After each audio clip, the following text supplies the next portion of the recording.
difficulties on the first two attempts to go live. I haven't done YouTube lives before, so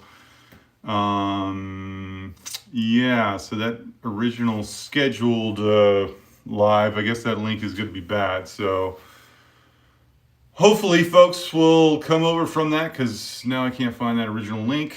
But yeah, we'll just keep on going, and yeah, I'll post this as a regular video. So today, just to start off again, I'm going to be mounting a head to a handle and then throwing a wedge through it. If you've seen any of the shorts that I've put out, then you've seen all the steps. You just seen them really quickly, and I thought, what the heck? Let me go ahead and explain a little bit more about it. There's certainly a ton of opinions out there, and a lot of people that are recommending this and that. Look, this is the way I do it, and there's a million other ways to do it. You have to find what's best for you. I'll show you and explain my, I guess, a little bit of my process. And yeah, you can take and do your own process and learn for yourself, not just do it because, God, what's the one? An old timer. Old timer told me. That's probably one of the most common comments I get that tends to be wrong. If I could recommend anything to anybody, it's figure it out for yourself too. Obviously the advice from people, but these old timer comments, come on guys, figure it out for yourself. Yeah. So we got a handle. This is a nice hickory straight. Already got my kerf cut, and it actually turned out pretty straight too. And if you notice, obviously, if you guys have been here before, this has got some ridges, so it was kind of fun to mount, right? We got a Kelly Perfect with some ridges here, jersey pattern, nice full one. Some good medium pits. I gave it a nice little brush, cleaned up some mushrooming there, even left the top with a little bit of pits and stuff. So nice. Basic tools. I mean, you've seen probably most of the stuff that I've used. You've certainly seen my dead blow hammer. I use that all the time, not just for axe stuff too.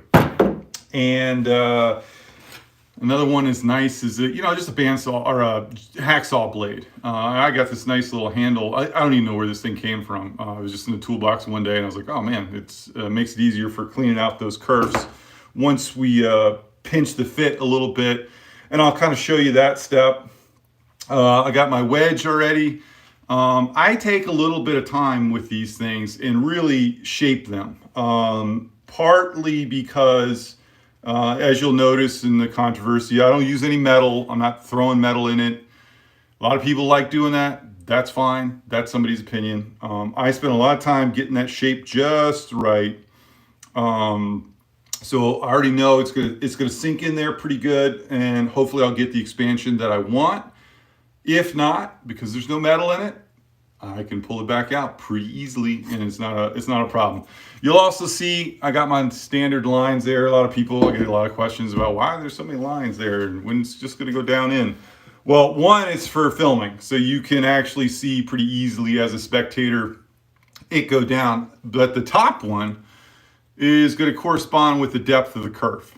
And so I don't wanna bottom out that kerf. And so that's where I'll be really paying attention to. But also, as you're hitting it more, it just makes it easier for spotting, is it still creeping down? And if it is, I'm gonna keep on smacking away at it until I get it on there. Philosophy with fit. I know I posted just out of some of the edits on the early stuff on those shorts. I didn't post the actual mounting of the head, and people are like, that's not the way you do it. Yes, that's not the way I did it either, but the wedge shouldn't be responsible for absolutely holding the head on. You want a really nice fit at the lower portion of this handle. You want that contact on there, and you should be able to swing that into wood no problem. what the wedge is going to do, it's going to hold that position and give you extra expansion and extra hold in that position that's already established by how we've put that head and mounted that head on there. So for those who don't know, this is a tapered head. This is smaller at the bottom and larger at the top. So we really want to force that last little bit, that last quarter of the axe. We want some really good contact there. And then we're going to jam a wedge in there. And because there's space, because it gets bigger as we come to the top, it's going to sit in there really good. And we're going to have all this area that's a little bit looser because it's big, holding now. So we want to fill up this entire space with some tension. So yeah, so what else? Oh yeah, just little notes, little housekeeping kind of things. So I always sand my edges. I think I got this from Josh. Josh, I'm sorry, I don't know your last name, but Axe Yankee on Instagram. He just sands down that high edge just a little bit, and that really eases that wedge in there. And I don't go sanding too far down the kerf or anything. I like a little bit of grip. Same thing with my wedge there. If you look close, you can see, there's ridges just essentially from the bandsaw, and I think those actually aid you in holding it on there. But that edge, so it doesn't the pressure doesn't dig into your wedge and prevent it from creeping down. And yeah, other than that, oh yeah, I also will chamfer the edge of the wedge as well too. So we're not going to. So when we're smacking on it, we're gonna hope it doesn't crack. Honestly, if it cracks, it's not the end of the world either. But yeah, why don't we get started? I think I've talked and explained enough. So, and you'll see how much it takes. So, again, with some of the videos, a lot of it's edits to keep the story moving, to keep attention of the viewers. There's more that goes on in the background, and hopefully, like this kind of video sees like how long it takes. Like a lot of times, like the video is only showing me striking it 3 times. Well, a lot of times I'm banging on that thing a while. So I mean, you can see right now, it's already stuck. So we're already getting some tension and some compression on the rest of the way down. On those quick edits on the shorts, I'm not showing you guys that because nobody wants to hang around for that amount of time. Trust me, like I've done it. So I got my dead blow. We want that so it's not bouncing pressure. I already have this lower palm swell fairly finished, and of course it's chamfered too, so we don't have any high rise spots on there. But you can see we're going to start off around there, and we're going to give it a couple good whacks. And again, if you guys are subscribers, you've already seen this kind of stuff, but sometimes seeing it in live action is a little bit better. And I'm smacking this thing pretty good. Again, on the videos you see it, it's sped up. So we're still, you can see, well, maybe you can see, we're still not all the way on there just from the last time I fit it. So, that's already 3 smacks. All right, now we're into new territory where we're creeping it down a little bit more. I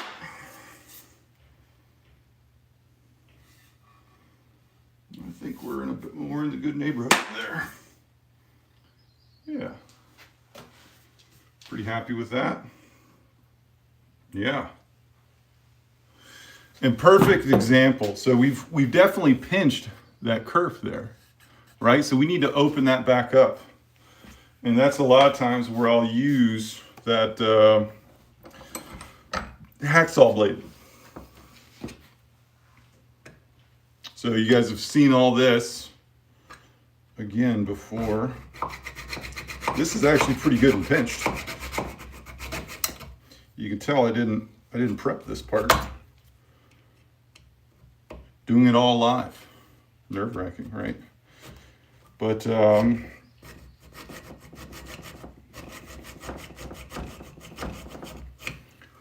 it all looks so much better when it's a freshly edited video. But the reality is it doesn't take that long, you know, and it's not really that much of a pain in the ass to film some of that stuff. What's a pain in the ass is the long form. And so you'll see me not do that as much. And hopefully I will show you shortly what's that doing. So again, if you're just joining, we're cleaning up the kerf, because after we mounted the head, there's just portions of it that are sometimes uneven and have pinched that kerf just a little bit. And we want this to slide down nice and easy.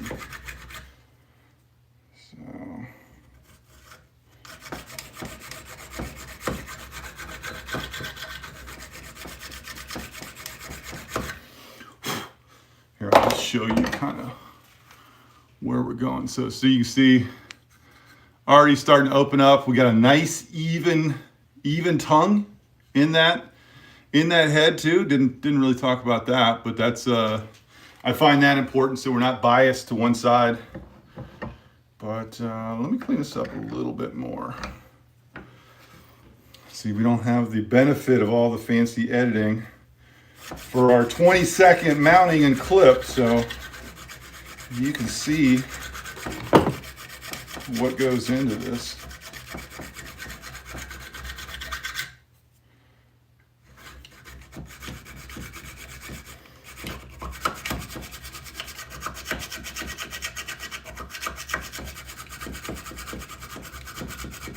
And these can still go bad.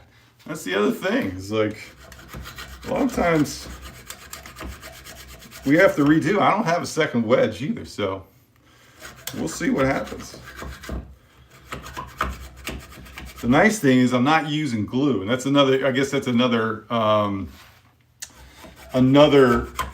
topic for discussions. Why not use glue? Well, I like to be able to pull wedges, and I like to be able to not make a complete mess of something.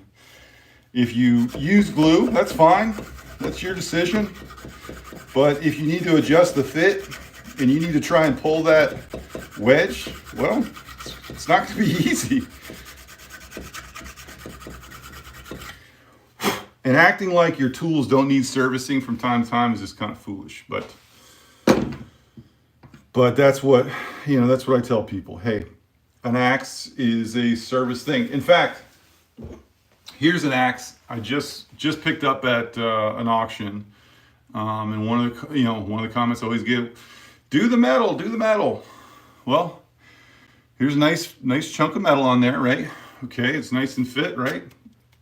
Now,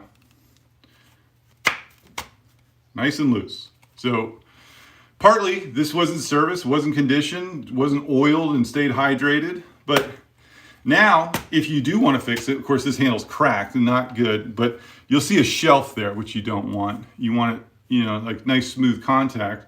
But the problem is, now if this handle was still good and you wanted to service it, it's got this big chunk of metal that you got to somehow get out without destroying the whole tongue area, which most of the time it's kind of destroyed when you put metal into it. So I'd rather be able to just pull them and deal with it that way. Oh, good. Going over the kerf again. Great. Glad you learned that. So let me just check, pop up. Hello. What's going on, y'all? Jersey pattern. Great. Welcome. Glad you guys are all joining and viewing. Sorry about the technical issues at the beginning there. I hadn't gone live on that, and I think somehow in the background I was watching the live, and so it was echoing video. I don't know if you guys picked up on that or heard it on your end, but it was super distracting because it was about 4 seconds late on the audio, and it was repeating what I was saying, which is really getting to me. All right, no remaking this into a meme of me doing this here later. All right, I'm feeling pretty good about that. Sorry that took a little longer, but that shows the example of, again, the difference between like the quick edits I'm doing. Like literally, if I'm filming this and I'm just trying to like make a 20-second, short, I'm trying to show you the process, not show you the whole damn thing. But now, if you guys remember, that wasn't a nice that was pinched so tight I wouldn't even be able to start the kerf in there. Now because I've cut it a little bit, I'm just gonna hit those edges again, just a skosh, where I'm folding kind of over, just to make sure it doesn't pinch on my wedge when it slides in. Doesn't get hung up, essentially.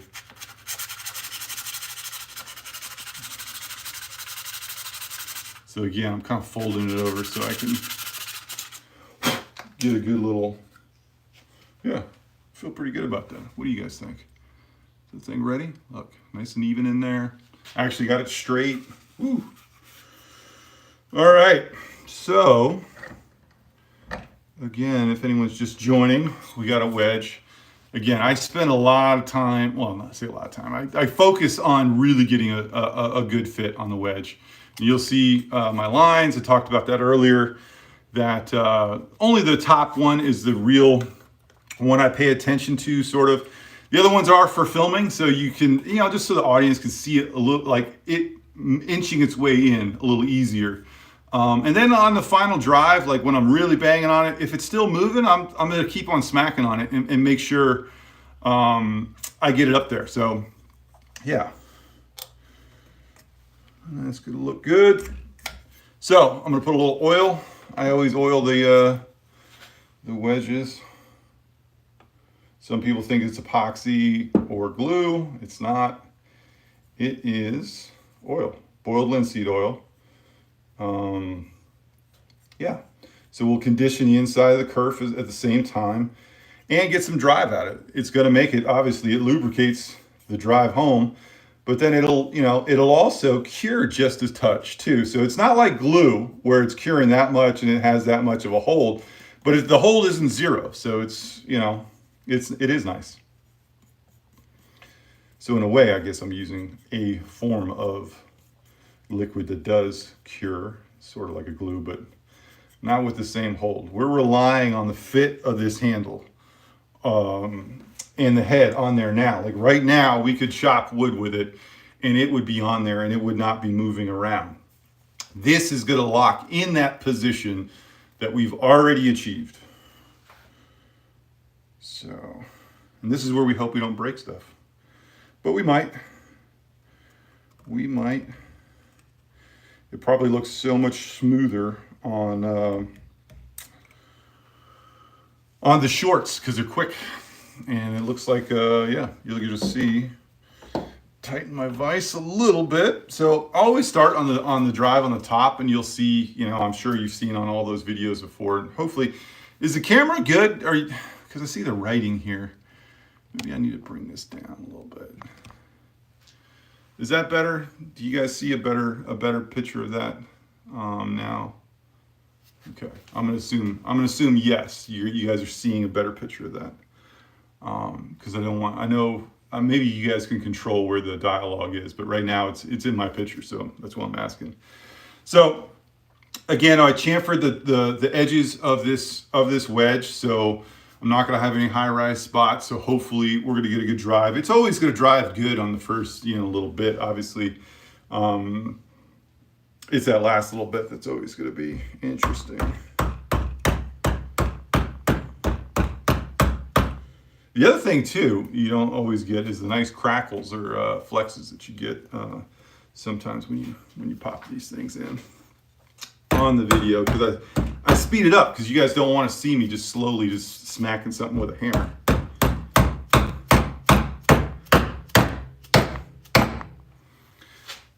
Yeah, so I start nice and easy.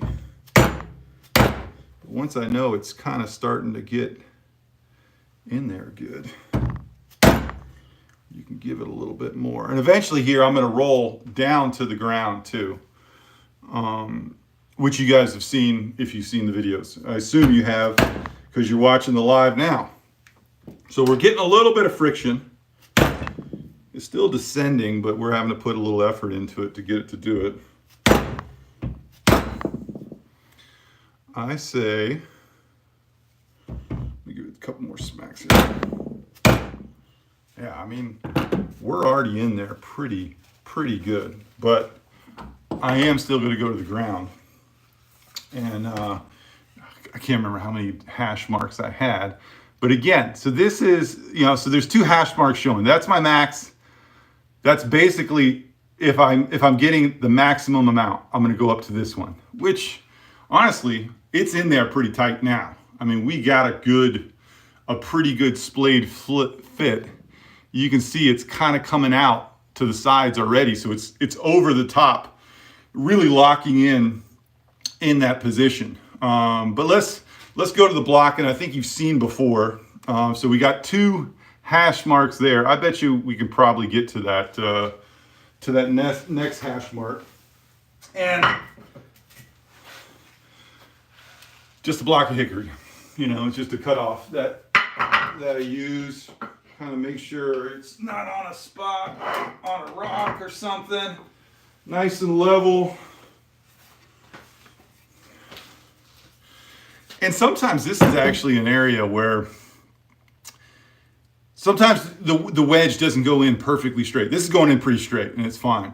But there's times where you can kind of bias it a little bit, like have it a little taller on one side if you need to shift it late in the drive. So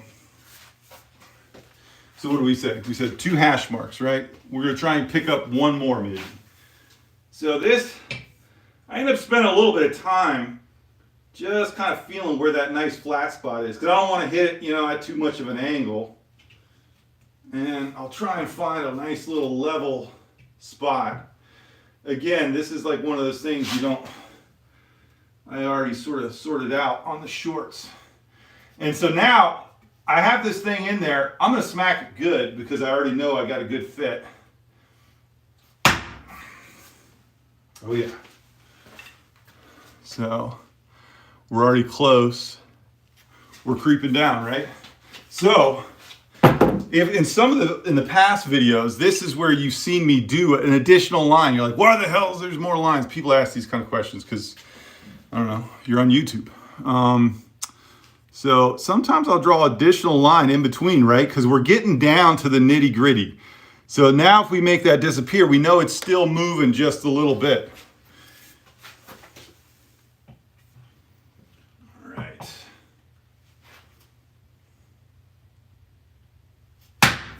All right. Oh yeah. So we just made that one disappear, right? And we're closer to that last one. Yeah, it's looking good. That is in there tight. I mean, you can see that thing just really expanding out. It's mushroomed out. And I'm not going to have to trim that much. You're going to see, because I didn't leave the tongue long on this particular one. But you'll see when I trim it. And people always like, oh, you can't trim it. You got to trim it flush. No, you don't. You don't.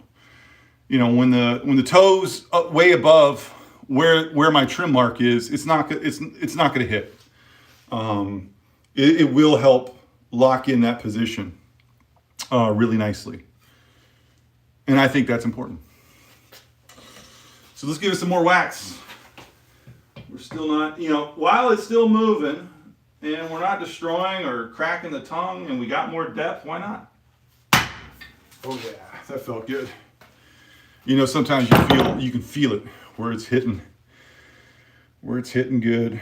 And see, we're even closer to that last hash mark. I think we can still maybe pick it up. And so we got great compression in this eye now, right? So we already mounted it for those just joining. We already mounted it. And mounting it is where we really get the hold on the axe. That fit, taking time to get that and to slide this thing down on there and to get that contact on the lower portion of the axe is the key. Next is the wedging, because we want to lock in that position with the wedge and aid it with additional friction inside that eye wall there. So yeah, it is looking good. Let's hit it.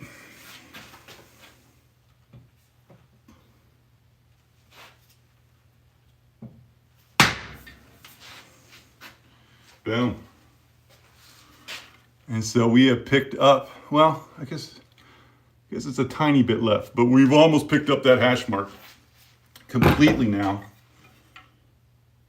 And God, this thing's almost, let's do one little more. Again, so I'll do this, and I'm not, again, it's the different stuff that you do, when I'm doing something actually for real versus filming or doing one of these shorts. Yeah, it's entertainment, and I'm trying to entertain you, but also give you some tips on those shorts, but not explaining it like I'm doing now, because this is sort of boring. You got to be a real axe nerd or really want to know what's going on. Where those shorts, oh yeah, that was a good hit. Where those shorts are entertainment for just about anyone. You don't have to be into axes or even want to learn how the hell it's done to enjoy that and to watch it and consume it. And that's, personally, that's the goal for me, is not necessarily to teach everybody everything on here like I'm sort of explaining to people now. It's, I want to get the content out there, and it helps in the business, so. We picked up that new line now, and I think we got a good fit. I'm comfortable leaving that, because that's our max. We don't want to go to that. Well, we can go to that line. We don't want to go past that line, but that means we're well in there. I mean, we're essentially that far from the bottom of the curve, and that's a good fit. We slid in there nice. You know what I didn't tell you is this is a canary wood, which I've really been liking a bunch lately. And you see there's like little bits of red. I don't know if that comes through on the video, but the canary wood's really, it's nice to shape. It seems to compress just a little bit. And so if you got an opportunity to pick up some of that, I'm finding I really like them for wedges. I don't have any long-term wedging deals, but I assume it's gonna hold up just fine. Yeah, so that's our wedge drive. Now, I mean, obviously you guys see me cut things on the bandsaw. Which if you guys want to hold on, does anyone want me to cut it on the bandsaw and keep on going, or is this? I guess this could be far enough.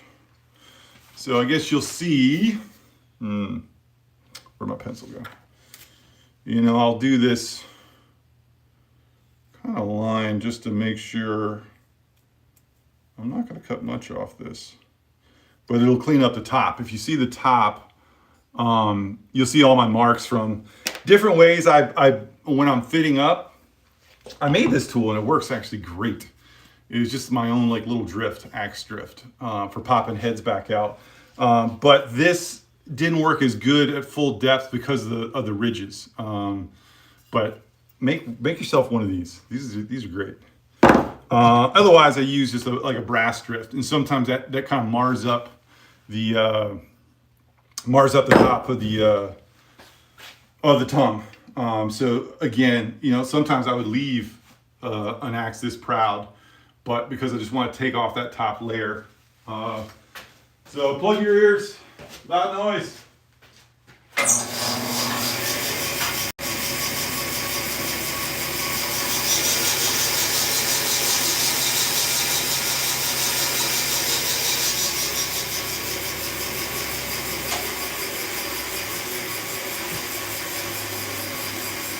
I did it.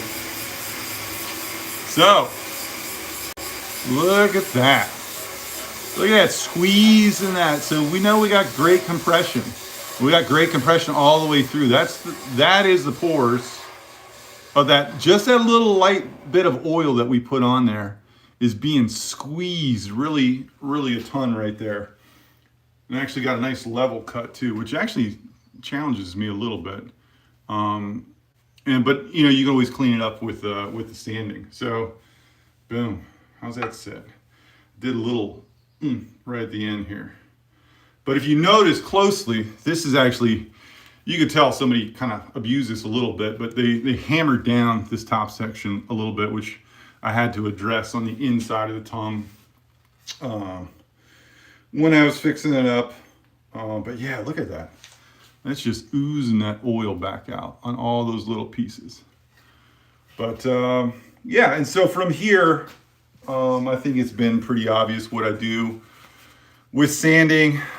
Sometimes I do hand sanding, which actually is rare. I just think it films better. I know some of the stuff you've seen, I generally just use my orbital sander. Is just quicker, but I'll film hand sanding just because it's quicker to film, and I think it sounds better. So I'll do that, and yeah, then I will condition it with oil, and yeah, and I use again a boiled linseed oil. So for all intents and purposes, this is done. Wedge stayed intact, but oh man, like you can see,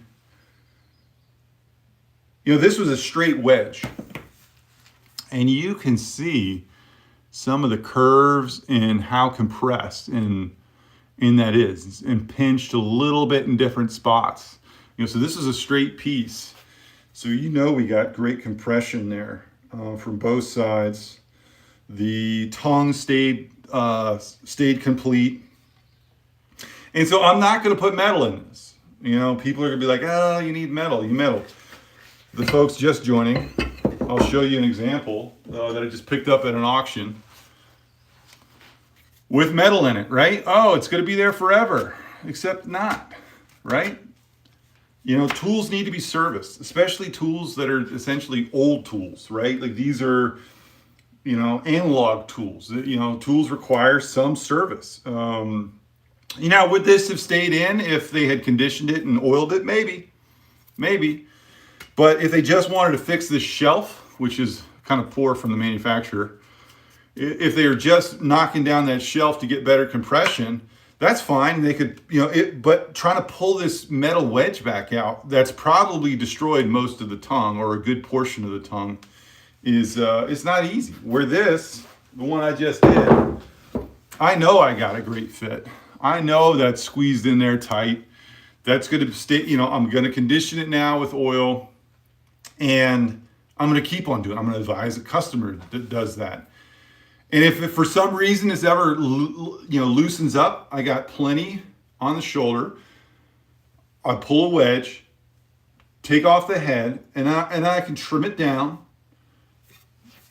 Boom, I remount it, great compression again, re-wedge it, and I'm moving on. And I still have a handle that's going to be good and serviced.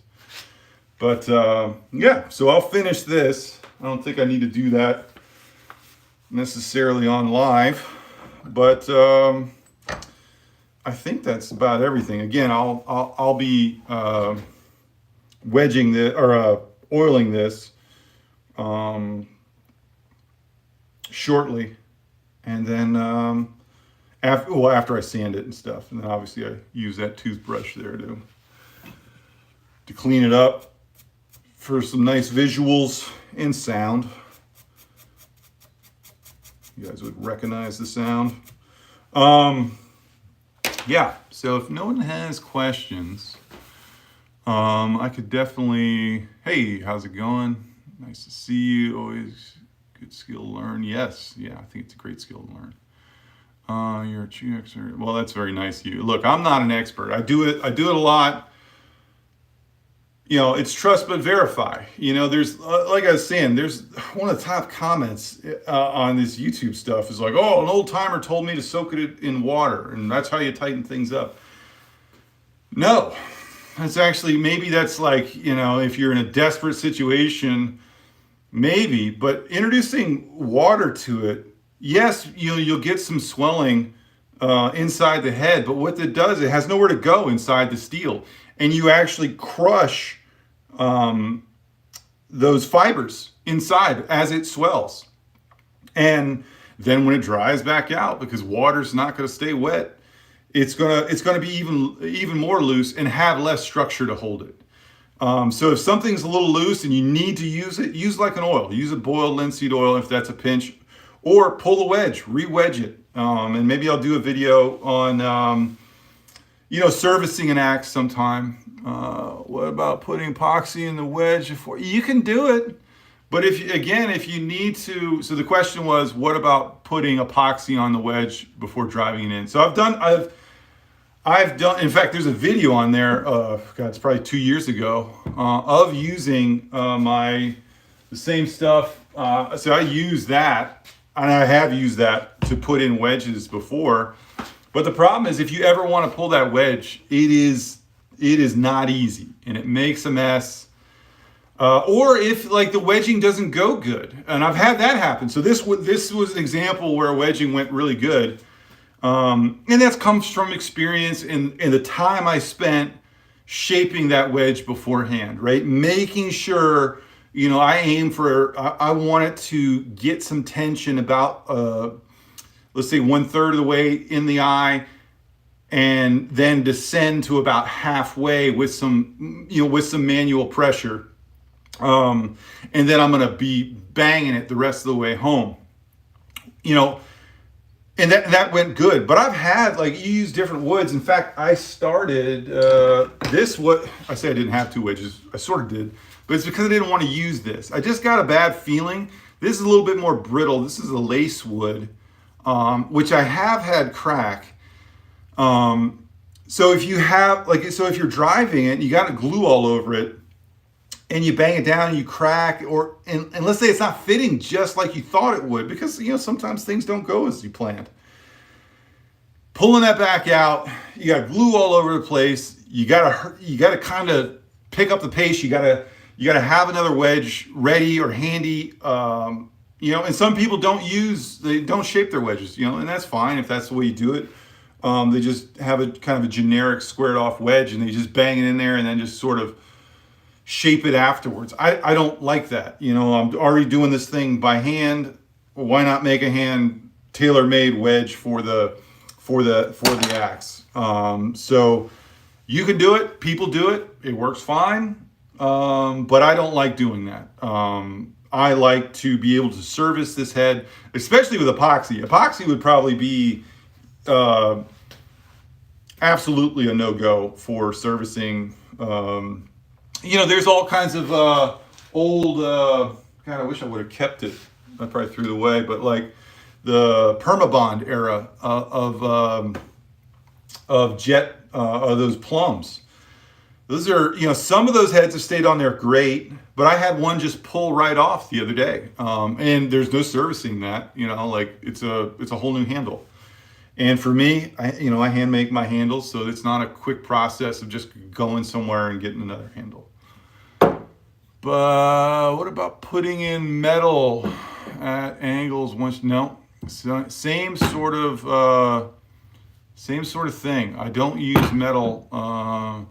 Seen guys metal wedges after using. Yeah, people do it, and like I talked about. If you're just joining now, here's a nice old head with a big old metal wedge in it, and it's there's not one answer. They want to tell you that, oh yeah, this is safe, and look, wood's wood.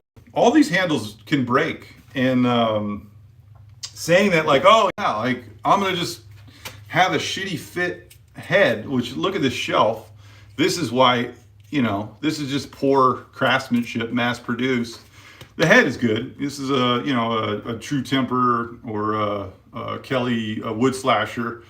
I'll turn this into a project because it's good steel, but it's mass produced kind of shit pressed on stuff, and it created a shelf here, which wasn't good. And then they're like, hey, yeah, we'll just do that, and then we'll just bang in some metal, and it'll stay there for good. And that's just, yeah, I'm not saying that metal,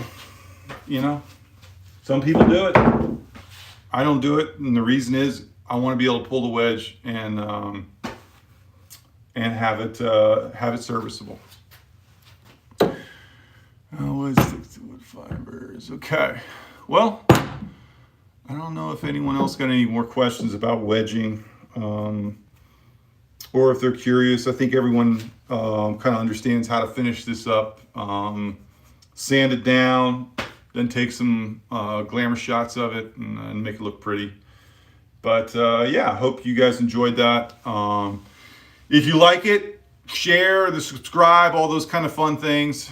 It's been really nice, the support on YouTube, coming from the Instagram. I have a lot more photos and kind of fun videos, not necessarily instructional stuff, but just you can see more of the work. You can go to stumptownaxes.com. That's where I post projects right now. I am so backed up on commissions, it's tough to get regular inventory in there. But I have, swag, t-shirts, that all those kinds of things help and support. Like if you got a buddy that likes axes, you need a present, Father's Day gifts, all those t-shirts and stuff, they help, like it's part of, how I do things. So, I appreciate anyone that shops on there and picks up some swag. If you're interested in a project, you can see my contact emails and stuff through there. What else? Yeah, and, visit the Instagram. That's primarily where I, had used in the past, but now I find myself posting a little bit more, especially the shorts. The shorts have taken off in a couple of the wedging type things. That's why I wanted to get on here, especially because, there's a lot more negative comments, unfortunately, on the YouTube side than the Instagram side. But hey, that's fine. It happens. But I wanted to address some of those, by showing a long version of what I do or how it goes, which you can see is not that long. It's just you understand why I condense it down to a short, why maybe I'm not showing every piece of the step here, but we ended up with a good result. We got a really well fit, nice and tight, splayed over the top, so we're capturing it, right? It can't just slide off because this wedge has pushed this over the top. So yeah, I think I use glue metal wedges, but my builds are all production handles. By doing that, I know it's a one-use handle. Yeah, and that's fine. I get it. I'm not saying I'm the only way to do this. And I appreciate you sharing your method. And I think people have to figure that out for themselves. I used to use glue, so it's not like I didn't do that. I was just kind of convinced that to adjust a fit now. And I think I had a wedging go bad. I think that actually might have been more the reason. I was like, something cracked, or it's like, oh man, this is just, the angle's way off. I had all this glue everywhere. I was like, oh shit, I got to cut a new wedge now. And, I shaped my wedges and the head was on. It was just a mess, right? And then the serviceability on the backside was a winner. So I'm not criticizing people that do. I try not to criticize too much. Everyone does, but try not to criticize too much when I see other people do stuff. Because I may not know. I'm not claiming to be the best at this. I'm just trying to give people an understanding of why I do it, and that it's a conscientious thing, not just like, oh, I don't know of another way to do it. And people use all different things, and I've done the jewelry type stuff, where you're sinking in some copper or brass screws and stuff like that. So those are the rare exceptions where I've tried to, I have put something, and generally I try and put that in the wedge though. So if the wedge is pulled, it'll come out too. And that will help. But yeah, I hope you guys learned something. Yeah. Okay. Yeah, I hope you guys learned something. I'll post this up. Sorry about the technical difficulties at the start. Hopefully it redirected, and you guys can visit again, stumptownaxes.com is the website. On Instagram, there's a ton more pictures. I just do videos here, obviously, and some of the shorts. So there's some redundant stuff, but there's a ton more. There's a ton more stuff on Instagram, just pictures and stuff. If you want to see completed projects, and if you want to understand pricing and stuff, there's all the old projects are on the stumptownaxes.com. It just shows it's sold out, so to get an idea. But if you want to do that before contacting me for a piece, you have an understanding of what pieces go for. Yeah, I think that covers it. Let me see if there's what state are you in? I am in Montana, Whitefish, Montana, which was another one of many towns called Stumptown at one point. I know most people think of Stumptown as Portland, but yeah, I think the first Stumptown was in West Virginia. So that Stumptown followed the trains out west, and I think 1913 or something like that, Whitefish changed their name to Whitefish, but it was actually Stumptown at one point. There's still a lot of businesses around use Stumptown, and I thought it lended itself very good to an axe handle type name. I'm in Eastern Washington. Cool. Yeah, we were actually I was in Washington for 2 years, but on the west side. But yeah, I'm much happier in Montana. So I'm going to sign off. I don't think that's enough questions. If somebody, if you do have, I guess, another small question or something, reach out, Instagram or email. And I think the email contact is on the homepage here, or go on the Instagram. I'd love a follow on there too. I try and update. A lot of this stuff is redundant, but there's a lot more pictures and a lot of other things I do on the Instagram side because I'm just used to it. But we'll see if people like these lives on the YouTube side. There's a lot more followers I have now or subscribers, whatever the hell they're called, on the YouTube side. So I'm more inclined to do it once I figure out these technical difficulties a little bit, so we can clean that up. And yeah, I hope it was enjoyable, and this video will be available. Have a good rest of the week. It's Wednesday. Get after it. We'll see you guys.